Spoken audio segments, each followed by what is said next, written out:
Tak terima ditegur karena berisik, tamu villa di Puncak Bogor aniaya warga sekitar.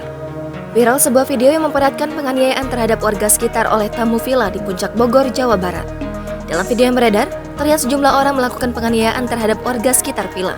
Diketahui peristiwa tersebut terjadi pada Sabtu 4 Juni lalu di Villa Deventis, Batu Layang, Cisarua, Kabupaten Bogor. Dilansir dari akun Instagram @24jam.co, kejadian berawal dari seorang tamu di salah satu villa di Puncak Bogor tidak terima saat ditegur oleh warga sekitar karena dianggap berisik. Awalnya, warga sekitar menegur baik-baik tamu di Villa Deventis, Batu Layang, Cisarua, Kabupaten Bogor. Warga menegur karena merasa terganggu karena tamu villa masih melakukan keramaian hingga pukul 2.00 waktu Indonesia Barat dini hari pada Sabtu 4 Juni 2022.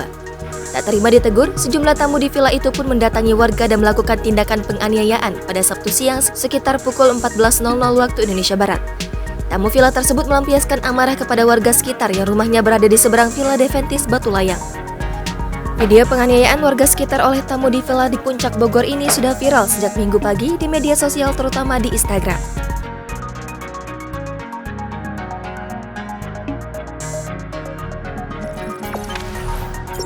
Jangan lupa subscribe, share, komen, dan like ya!